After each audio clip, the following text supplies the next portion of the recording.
This story is from 10 years ago. I was the youngest daughter of my parents.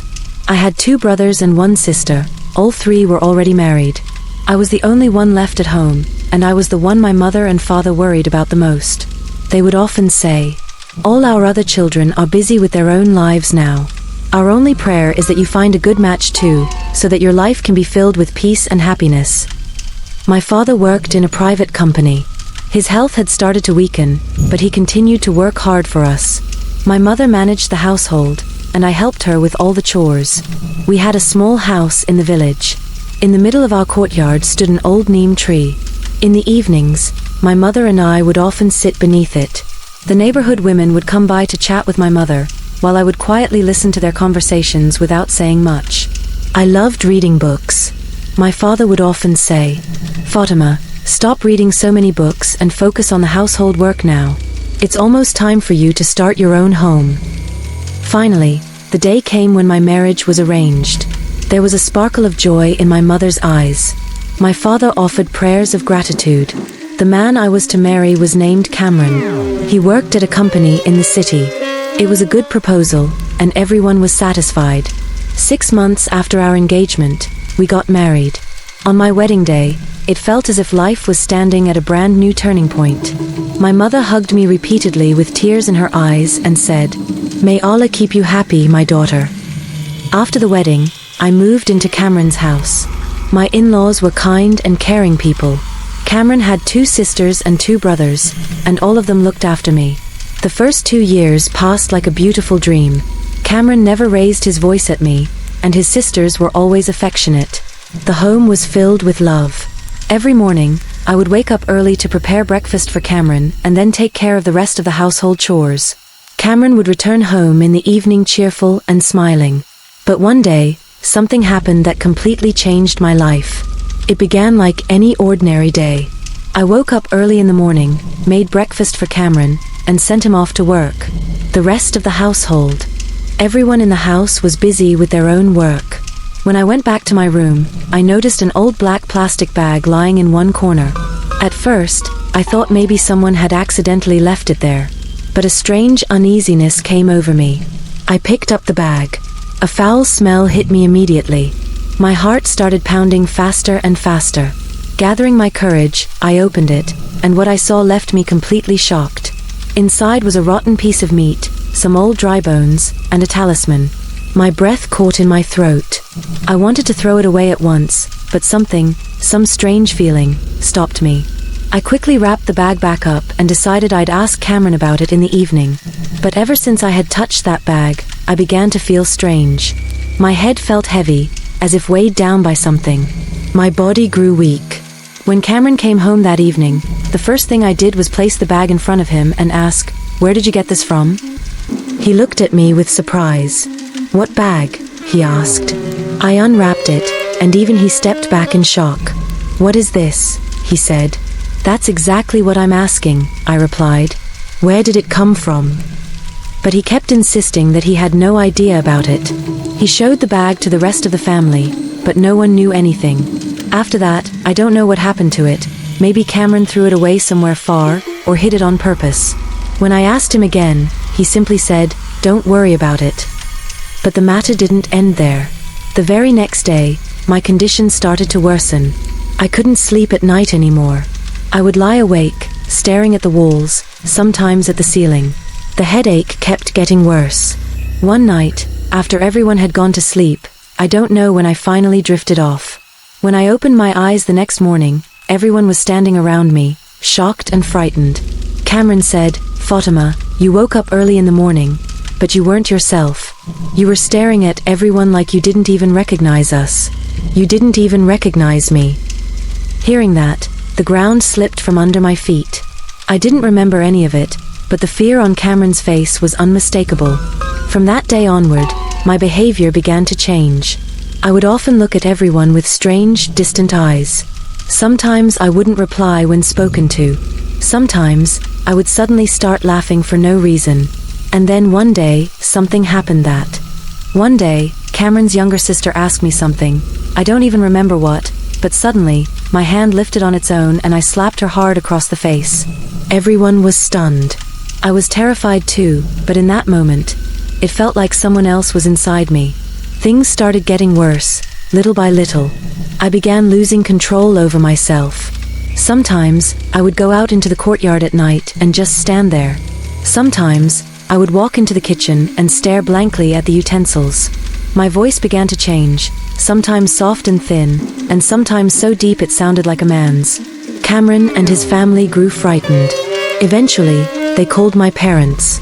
But when they arrived and sat in front of me, I couldn't recognize them. Not even for a moment did they feel like my own. By then, everything was slipping out of my control. I didn't even recognize myself anymore. Everyone said that something else had taken over me. But the truth, the real truth, was yet to be revealed. After that, nights became a torment for me. Sleep had completely abandoned me. Whenever I closed my eyes, strange images appeared before me. Sometimes, I would feel as if a shadowy figure was standing right beside me. Other times, I could hear the sound of breathing, as though someone was leaning over my bed, watching me.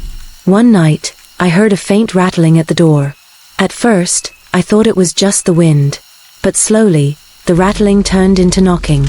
My heart began to tremble with fear. Gathering my courage, I called out, "Who's there?" There was no answer.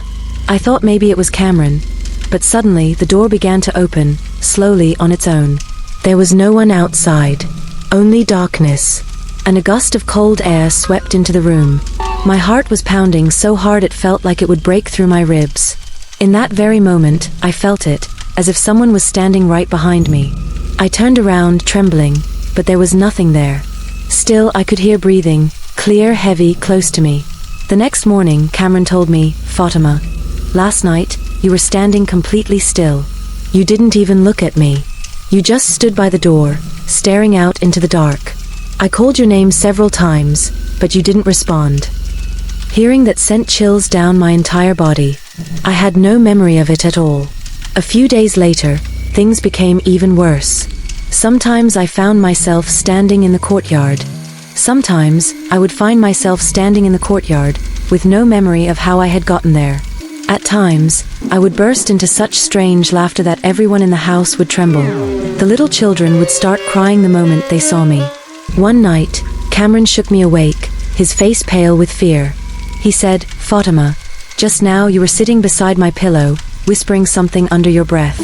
But that voice, it wasn't yours. It was deep, terrifying. It made my blood run cold." I stared at him in shock. I was sleeping," I said. But the fear on his face was too real to doubt. My parents were called again. The moment they saw me, both of them began to cry. My mother held my hand tightly and kept saying, "Ya Allah, what has happened to my daughter?" But I couldn't even feel like I was their daughter anymore. It was as if something else inside me was controlling me entirely. The elders of the family advised that I be taken to a spiritual healer or a cleric. But the real story had only just begun. Finally, everyone agreed that I should be taken to a respected religious scholar or healer. Cameron called an elderly cleric from the neighborhood, a man known for his Quranic recitations and spiritual healing. He came to our house that evening, a white beard, old clothes, and a deeply serious expression on his face. He first sat down in the courtyard, began reciting softly from the Quran, and then said, "Bring the girl to me." They made me sit in the courtyard. Everyone from the family stood around us anxiously. The cleric opened the Quran and began to recite verses aloud. As his voice grew louder, something strange started happening inside me. I squeezed my eyes shut. It felt as if burning rods were being pushed into my ears. The cleric tried to place his hand on my head as he continued his recitation, but suddenly, my hands grabbed his arm and pushed him so violently that he fell backward to the ground. Everyone screamed. Cameron tried to restrain me, but my strength had become unnatural, far beyond what it should have been. The cleric slowly stood up again and said in a grave voice, "This is not ordinary. There is a very strong jinn's influence here." He began reciting even more forcefully. My body started to tremble, and then, my voice changed completely. It was no longer my own. It was no longer my voice.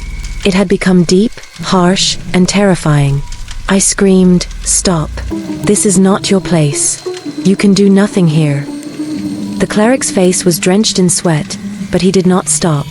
He stood his ground and kept reciting the verses of the Quran louder and louder.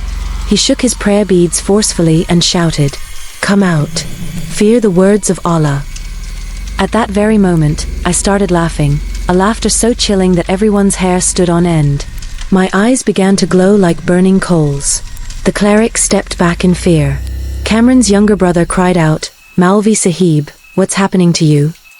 The cleric's voice trembled as he said, "It's too powerful, it's not obeying my recitation."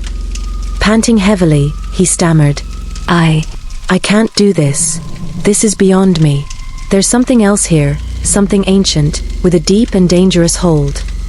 With that, he quickly gathered his things and rushed out of the house. As he left, he uttered one last sentence. "You'll need someone with great knowledge and divine strength, otherwise this spirit will spare no one." The house fell silent. Fear and helplessness filled everyone's eyes. I sat in the middle of the courtyard, that same cold, eerie smile still crawling across my lips.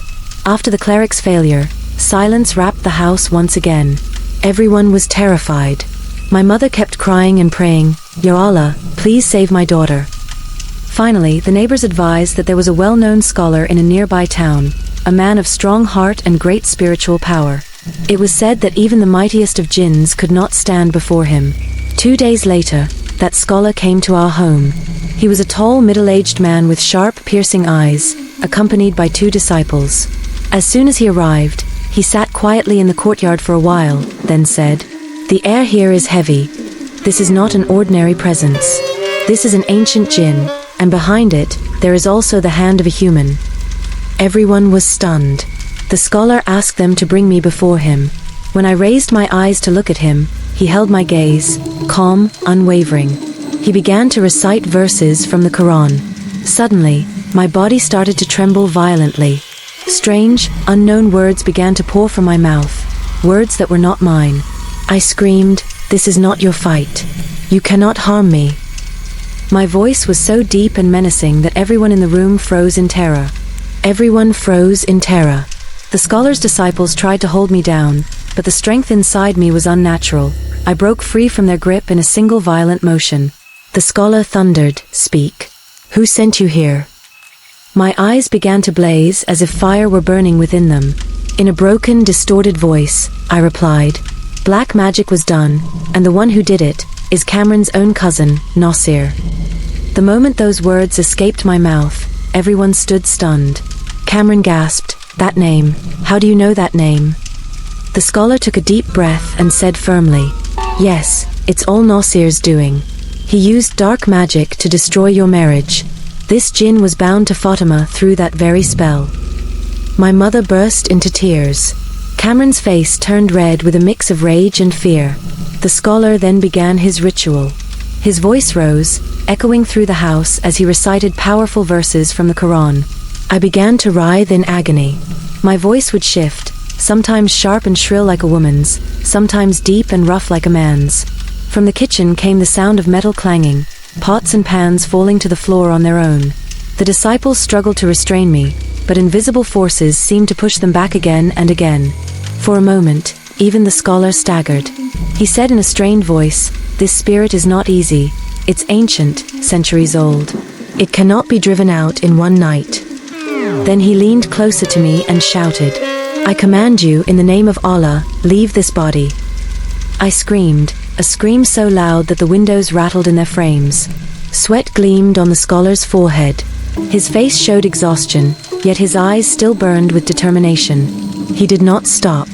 He did not close the Quran. Instead, he raised his voice even higher, reciting with all his strength.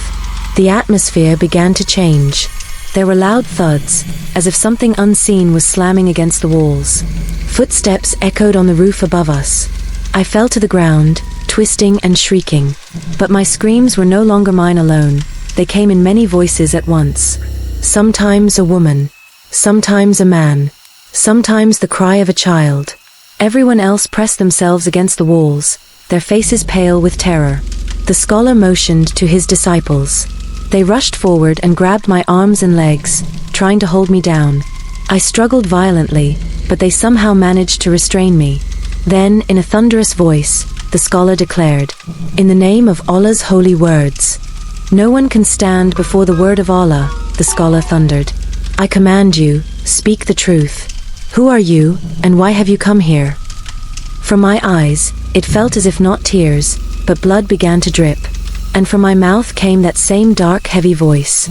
I was bound to her, by black magic. Nasir did it. I will not leave, until she dies. Cameron's heart sank in terror. He stepped forward, but the scholar raised his hand and stopped him. Silence, he said firmly. This is not the time.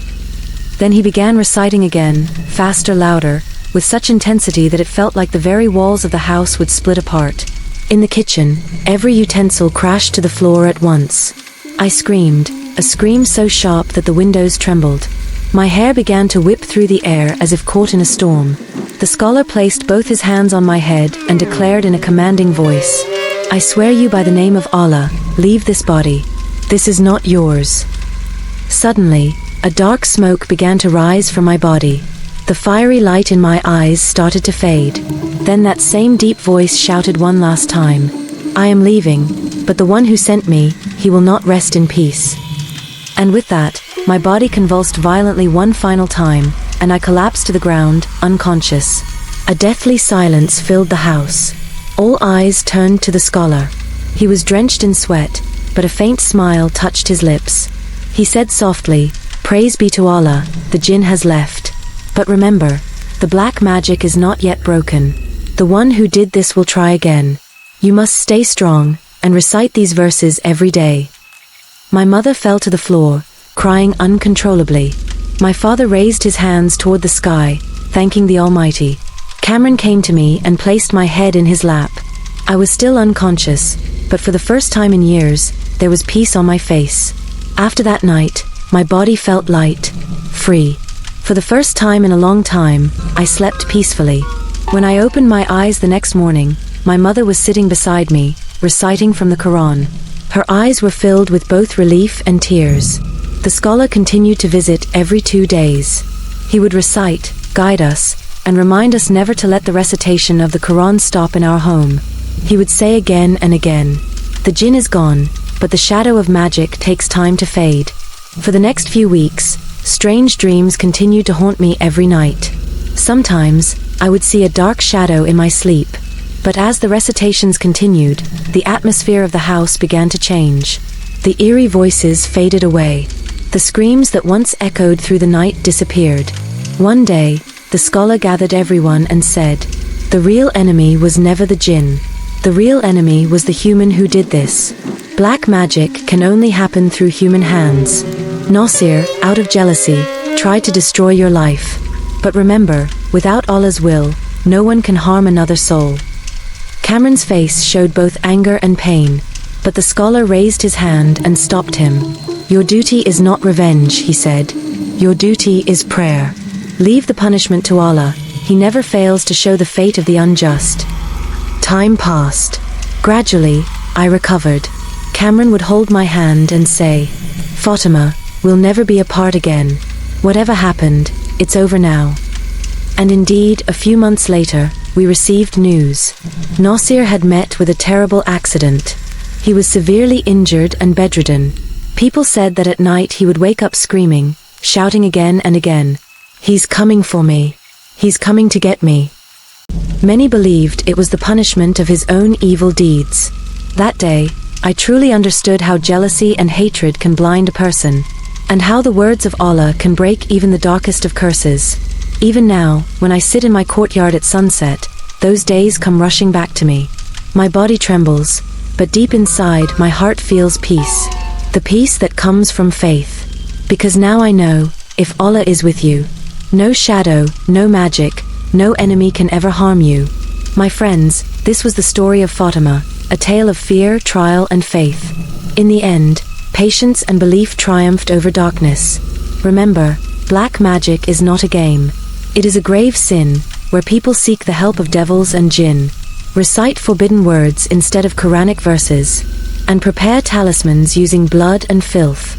Their purpose is only one: to destroy the lives of others, to tear apart families, and to steal away happiness. But never forget, the one who practices black magic sells his own faith first.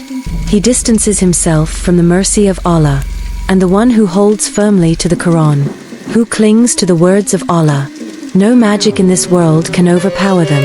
This story taught me that jinn and magic are real, but far greater than all of them is the word of Allah. The story ends here, but it leaves behind a powerful message. The greatest enemy of man is not the jinn, but the human who, out of envy, chooses the path of the devil. If you liked this story, don't forget to give it a like, and leave a kind comment to share your thoughts.